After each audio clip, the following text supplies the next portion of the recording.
It's a good man, my good man, Kevin Dreyer. Give it up for Kevin Dreyer.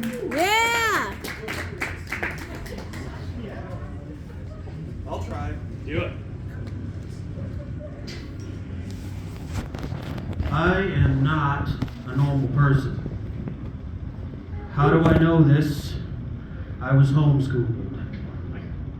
Which means my parents were so terrified of their precious little angel getting bullied by second graders because he was as big as them in kindergarten that they pulled me out of school and never let me go back until college. Brilliant move, guys. Brilliant move. So for the last 2 weeks, I have been telling an epic story, years in the making, weeks in the telling, of how I found my favorite book, shattered my tip fib, and ended up going to 3 different hospitals to get it fixed. If you want, this week I can either finish it off with part 3, or just do whatever random garbage my brain can dump out. If you want to hear part 3, yell nay. If you want to hear whatever, yell yay. Yay! Okay, here we go, part 3. So, quick summary. I was 16 years old, homeschooled my whole life, since kindergarten. I wanted to rebel, which meant to me, I was going to go to my friend's house and learn how to ride a dirt bike. Bad idea. Because on the 3rd day of riding dirt bikes after learning, I forgot brakes existed. You know, the thing that you need to come to a stop? Yeah, no, those completely gone, out of my head. So when my buddy came screeching to a halt in front of me, I was like, huh, he always told me to put the clutch in. Was there something else? Smacked into him. His bike went woo off into the woods. He landed on his feet like a cat. Unfortunately, his feet were right here.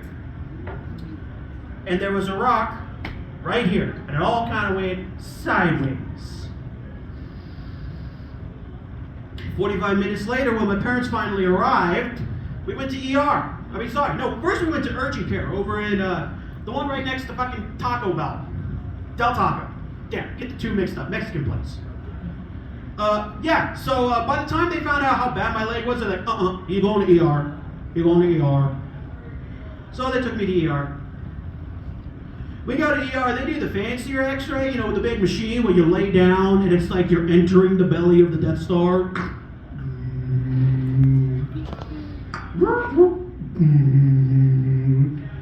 Either I just had some kind of cybernetic enhancements placed inside of me, or Darth Vader just tried to choke me. What is this thing? Then they finally saw it, and the surgeon on duty walks in and is like, hey kid, I hate to break this to you, but this is out of my league. You're gonna have to go to pediatrics over in Spokane.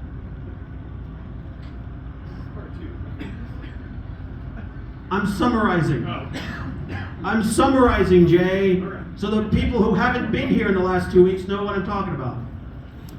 Anyway, before I left, they did one last they pulled me in to do a surgery. That was fantastic. I get out of that surgery. I had never had a surgery before in my life, and now I am high as a kite on morphine. Woo! Oh yeah. I get out of that, my eyes lock onto my family, just hey guys! I just had surgery! Oh! My sister has never looked at me the same. She's terrified of me now. Because she knows if I ever get high, I am a psychopath. Yeah, you guys know. So that put me I broke my leg in May. And I was stuck in a wheelchair with a giant metal rod attached to my leg till late July. The best thing I had was to watch the original trilogy of Star Wars on repeat and some random Star Trek VHS my buddy gave me.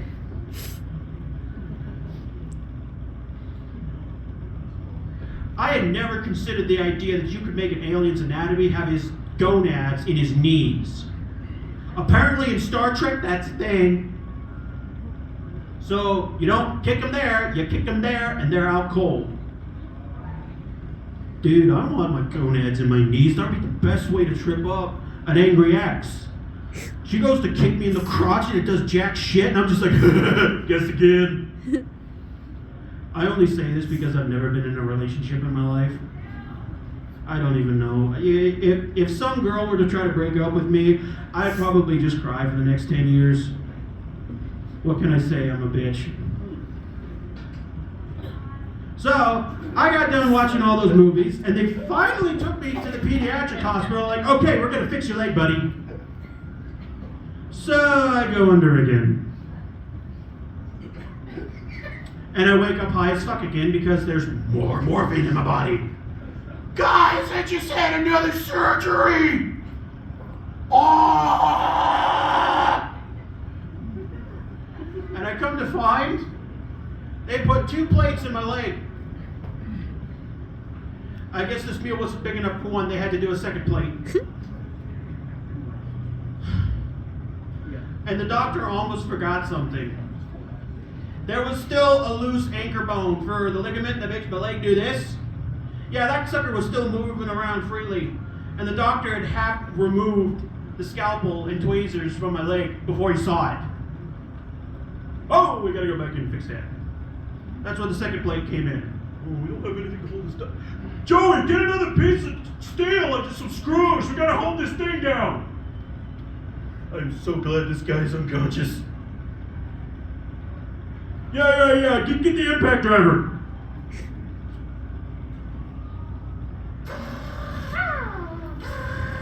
Okay, he's done. Somebody slap his face, wake him up.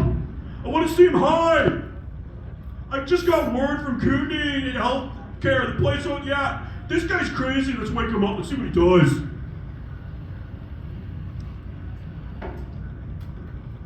Your mic, the mic unplugged itself on me. So anyways, yeah. What were you doing in the summer of 2017? I was doing jack shit.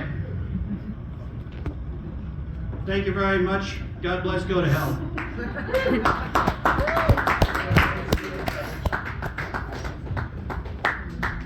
Right. That was part 3 of the fucking broken leg story, man. We got there, dude. Your leg got all accordion and shit. That sucks. Yeah. And then you got shitty healthcare, man. I think I summed it up pretty good. Yeah. All right, you guys, on deck.